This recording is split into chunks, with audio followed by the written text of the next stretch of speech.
Bonjour à tous. Ce Shabbat, nous allons célébrer la fête de Pessah. Et avant ça, mardi, nous allons célébrer le 117e anniversaire de la naissance du Rabbi de Lubavitch en 1902.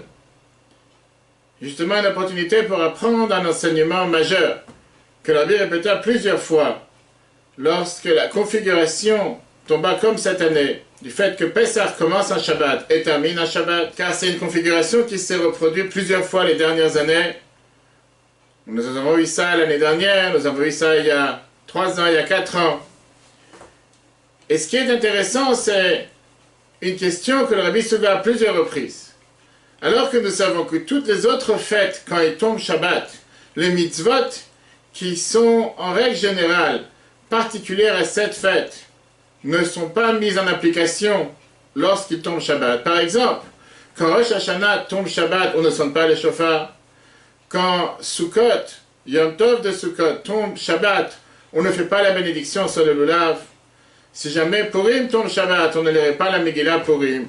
Et ça, c'est comme l'Agmara nous dit, la fameuse phrase Gzeira de Rabba, qui était un décret que Rabba a mis en place, qu'on a eu peur que si jamais on allait demander au peuple juif de sonner le chauffard Shabbat, ou bien de faire la bénédiction sur le lulav, ou bien de lire la Megillah Shabbat, les personnes ne connaissant pas les différentes lois concernant le chauffard, le lulav et la Megillah, ils vont être amenés, en oubliant que c'est Shabbat, à sortir ces éléments de chez eux pour aller voir le rabbin, pour aller voir le rav, et lui demander comment faire, comment mettre en application ces mitzvot.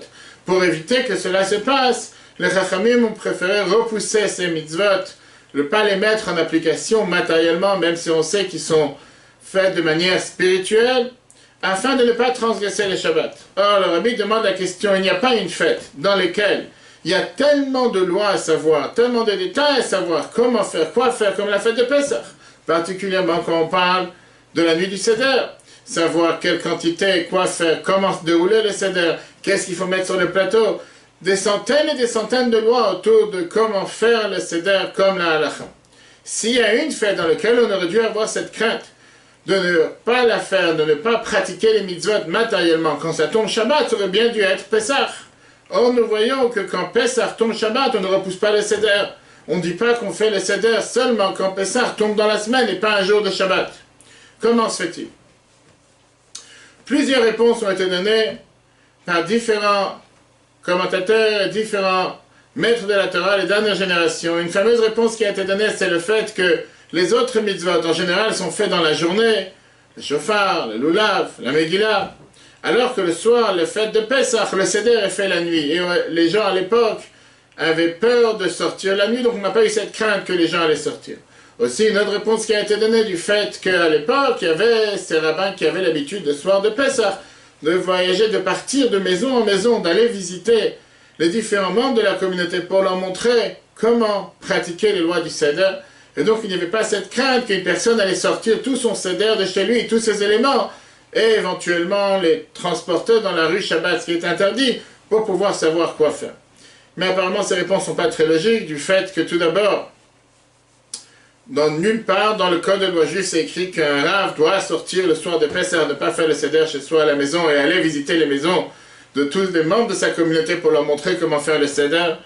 Et si c'était par la crainte, alors la soir de Pessah, c'est justement la nuit, la seule nuit que la Torah l'appelle Leil Shimurim, la nuit de garde, dans laquelle nous ne devons pas avoir peur et au contraire on aurait pu sortir sans problème. Le Rabbi donne à ça une merveilleuse réponse. Du fait que Pessah, l'oubli n'existe pas. En règle générale, l'oubli peut avoir affaire avec la négligence. Pessah, nous sommes tellement imprégnés de la préparation à Pessah, nous avons tellement fait tout ce que nous avons pu pour pouvoir se débarrasser du Chametz. Ça fait des jours, des semaines, pour certains des mois, qui se préparent à nettoyer les coins et les recoins, à astiquer toute la maison, de faire en sorte qu'il ne reste absolument pas du Chametz. Et comme le Ralbaz nous dit que le Chametz, c'est pas seulement le pain, les céréales, tout ce qui aurait pu éventuellement fermenter, mais c'est ce qui est à l'intérieur de nous-mêmes, ce qui représente le mauvais penchant, ce qui représente les forces du mal. Pessah, chaque juif se prépare avec toutes ses forces pour pouvoir être totalement apte à redevenir libre encore une fois, à revivre encore une fois cette liberté, comme nous l'avons vécu en 2448. C'est impossible qu'un juif va arriver à oublier de ne pas savoir que que c'est Shabbat, automatiquement arriver à transgresser Shabbat et pas faire les choses comme il faut. Et donc ça, c'est le message majeur que nous fait passer cette fête de Pessah, surtout quand on tombe Shabbat. Oui, effectivement, c'est pas forcément facile de faire ce que Dieu il attend de nous. Mais qui dit qu'on cherche une vie facile? Et surtout, est-ce que c'est pas une tellement grande merveille pour chacun d'entre nous de pouvoir appartenir à ce peuple, de pouvoir avoir pris sur nous ce joug qui est les 613 commandements, non pas une contrainte, mais bien sûr une élévation, une manière de pouvoir s'élever vers la spiritualité, sortir du matériel, sortir des barrières qui parfois on se les impose jour après jour, devenir libre, ressentir la liberté, comme la Mishnah nous dit. La personne la plus libre, c'est la personne qui pratique la Torah, car ça c'est ce que la Torah considère une vraie liberté. Parfois qu'on a une vie qui est totalement encadrée avec les lois et les devoirs positifs et négatifs de qu'est-ce que Dieu il attend de nous à faire quotidiennement dans chaque aspect de notre vie. Voilà la raison pourquoi quand Pessah tombe Shabbat, la Torah ne demande pas de repousser le Seder ou de ne pas pratiquer le Seder, mais bien au contraire. On n'a pas de crainte qu'un juif risque d'oublier. Pessah, nous sommes devenus le peuple juif, le peuple qui est sorti d'esclavage, qui est sorti d'Égypte. Nous avons le devoir de le revivre chaque année, de sortir de cet esclavage dans lequel nous sommes toute l'année et devenir encore une fois libre. Pessah, Kasher et sa mère, très bon Pessah, Kasher et joyeux. À chacun d'entre nous, que Dieu fasse qu'on puisse mériter encore avant Pessah et de réunir tous ensemble à Jérusalem avec la venue de Mashiach. Très bonne journée à tous et à la semaine prochaine.